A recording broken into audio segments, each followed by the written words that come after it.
Hello everyone, today I am going to start the new video, lecture 17 on the topic of merits and demerits of Warren Hastings Judicial Plan of 1772। हमने अपने six lecture में या आप यहाँ पर हमारा आई button का option आ रहा होगा, इसको आप क्लिक करके हमारी जो हमारा Warren Hastings judicial plan of 1772 था वह वीडियो आप देख सकते हैं। ठीक है, उसको अगर आपने नहीं देखा तो जरूर देखें, क्योंकि अगर आप नहीं देखोगे तो आपको ये टॉपिक समझ नहीं आएगा। सबसे पहले उस वीडियो को जरूर देखें, यहाँ पर आई बटन का ऑप्शन आया है तो उसको क्लिक करके जल्द से जल्द उस वीडियो को देख लीजिए, उसके बाद यह वीडियो देखिए, क्योंकि तब तक आपको समझ नहीं आएगा बिल्कुल भी। तो चलिए अब हम स्टार्ट करते हैं मेरिट और डीमेरिट को। Merit: the commission exchange by court fees and its reduce the exploitation and bribery और करप्शन। मतलब कि वॉरेन हेस्टिंग ने इस जुडिशल प्लान को ला करके जो कोर्ट फीस थी उसको इम्पोज कर दिया गया, जिससे कि जो कोर्ट में क्या हो रहा था, एक्सप्लॉयटेशन हो रहा था, ठीक है, और ब्राइबरी ज़्यादा होने लगी थी और करप्शन भी ज़्यादा हो गए थे। ठीक है, इस वजह से कोर्ट फीस को इम्पोज कर दिया गया है, ठीक है, जिससे कि एक्सप्लॉयटेशन, ब्राइबरी और करप्शन को रिड्यूस कर सके, ठीक है, बाय द कमीशन। ये हमारा पहला पॉइंट हो गया। सेकंड पॉइंट में बताया appointment of Qazis and pandits for assist to collector and influenced in confidence in native law for fair justice. मतलब कि जो काजी और पंडित से उनको अपॉइंट किया गया था, किस लिए? ताकि कलेक्टर को असिस्ट कर सके। ठीक है, क्योंकि कलेक्टर इंग्लिश मैन होता था कलेक्टर, उसको उनके जो नेटिव लॉज होते थे उनके बारे में उनको नहीं पता होता था, और ना ही उनको कस्टमरी लॉ के बारे में पता होता था। जो लोगों के नेटिव विलेजेस होते थे उनके बारे में उनको बिल्कुल भी जानकारी नहीं थी। इस वजह से जो काजीज और पंडित्स होते थे उनको अपॉइंट किया जाता था, ताकि कलेक्टर को असिस्ट कर सके, उसमें उनकी हेल्प कर सके बताने में उनके लॉज को, ठीक है, नेटिव लॉज को बताने में उनके कलेक्टर की हेल्प कर सके।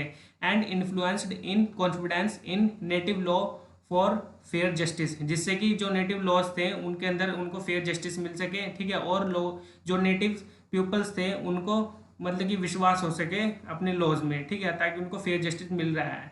ठीक है, इस वजह से काजी और पंडित अपॉइंट किए गए थे। Safeguards to the personal laws और in Hindus and Muslim laws. इसका थर्ड मेरिट ये बताता है, इसका थर्ड मेरिट ये था जुडिशल प्लान का, कि जो पर्सनल लॉज थे हिंदूज एंड मुस्लिम्स के उनको सेफ रखा गया था इसमें, ठीक है, उनको काफ़ी ज़्यादा मान्यता दी गई थी।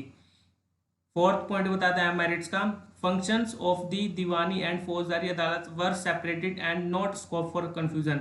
मतलब कि जो जुडिशल प्लान था इसका फोर्थ मेरिट ये बताता है कि जो दीवानी और फौजदारी अदालत थी उनके अंदर जो फंक्शन था उनको सेपरेट कर दिया गया था, उन दोनों के फंक्शन को, ताकि दोनों में कोई कन्फ्यूजन ना हो, ना ही कोई दोनों में कोई कॉन्फ्लिक्ट अराइज हो। ठीक है, अब दोनों के स्कोप अलग अलग हो गए थे, जिससे कि मतलब कोई बायसनेस ना हो सके और ना ही कोई अपने मिसयूज कर सके अपनी पावर को। दोनों की पावर को अलग अलग कर दिया गया था, और कोर्ट को भी, ठीक है, जिन्हें अदालत कहा जाता था। क्लियर? और नेक्स्ट पॉइंट बताता हमारा मेरिट का ही, establishment courts in district for administration of civil and revenue cases native law provides justice properly. मतलब कि जो डिस्ट्रिक्ट थे, मतलब कि हर डिस्ट्रिक्ट में कोर्ट को इस्टेब्लिश किया गया था for the administration of civil and revenue cases, ठीक है, नेटिव लॉज प्रोवाइड करने के लिए उनको जस्टिस मतलब कि उनको प्रॉपरली मिल सके।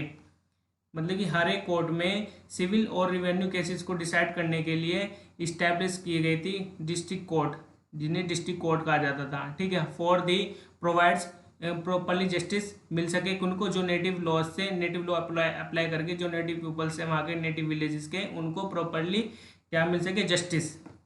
ठीक है, तो ये हमारे मेरिट्स थे किसके, Warren Hasting judicial plan of 1772 के, ये हमारे मेरिट्स हो गए। अब हम इनके डी मेरिट्स को देखते हैं, इनकी क्या कमियां थी। ठीक है, overburdening of powers on the collector such as magistrate of district, revenue collection and administration of civil justice। इसका जुडिशल प्लान का डीमेरिट यह था कि जो कलेक्टर था, कलेक्टर को सबसे ज़्यादा पावर दी गई थी, ठीक है, वो किस किस में वर्क करता था, मजिस्ट्रेट ऑफ डिस्ट्रिक्ट, किसके पास पावर थी, मजिस्ट्रेट ऑफ डिस्ट्रिक्ट थी, ठीक है।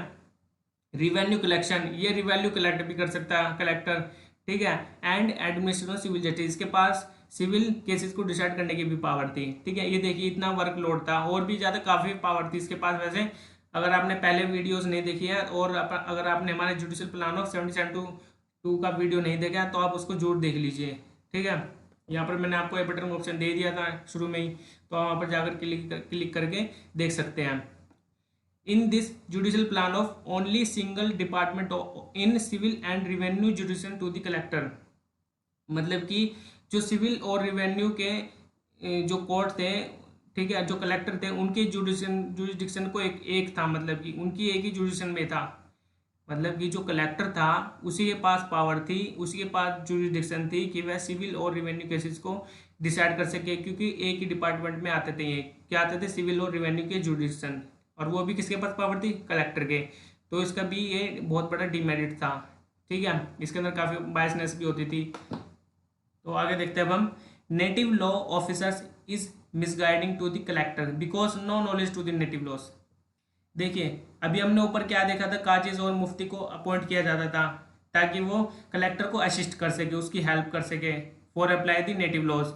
लेकिन जो नेटिव लॉ ऑफिसर थे, काजी और मुफ्ती, वो मिसगाइड भी कर सकते थे कलेक्टर को क्योंकि कुछ नहीं पता होता था नेटिव लॉज के बारे में और न उनके कस्टमरी लॉज के बारे में। इस वजह से कलेक्टर को मिसगाइड भी कर सकते थे, क्योंकि मतलब कि कलेक्टर को नॉलेज तो थी नहीं कि नेटिव लॉज होते क्या है, कैसे अप्लाई करने हैं, ठीक है, इस वजह से वो उनको मिसगाइड कर सकते थे।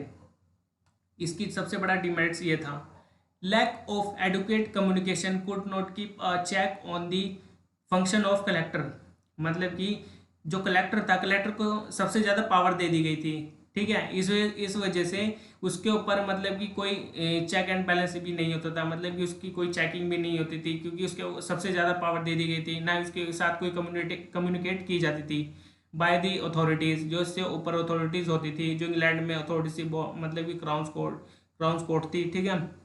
तो वो मतलब कि इसके ऊपर कोई एक्शन भी नहीं ले सकते थे, क्योंकि है यहाँ की अथॉरिटी सबसे ज़्यादा इसी के पास थी, कलेक्टर के, ठीक है। तो सबसे बड़ा डिमेरिट्स ये था इसका। और आगे हमारा लास्ट पॉइंट है, did not give importance to the personal laws of others races and communities than Hindus and Muslims laws. अभी हमने मेरिट्स के ऑप्शन में, मेरिट्स के पॉइंट में हमने देखा था कि जो हिंदूज और मुस्लिम लॉज थे उनको मतलब कि प्रोटेक्ट किया गया था, सेफ गार्ड दी गई थी उनको, ठीक है। लेकिन इसमें सबसे बड़ा डिमेरिट्स ये था कि जो हिंदू और मुस्लिम लॉज थे उसके अलावा भी काफ़ी रेसेस एंड कम्युनिटीज़ थी जिसको पर्सनल लॉज नहीं दिए, प्रोवाइड किए गए थे अच्छे से, और उनको ज़्यादा ज़रूरी पता उनको प्रोवाइड कराना, और उन्होंने सिर्फ हिंदूज और मुस्लिम्स के लॉज को ही अप्लाई किया था, और किसी कम्युनिटीज़ और रेसेस को के ऊपर उन्होंने ध्यान भी नहीं दिया। तो इसका सबसे बड़ा डिमेरिट्स ये भी था। तो हमारे ये डिमेरिट्स और मेरिट्स कंप्लीट हो चुके हैं, ठीक है।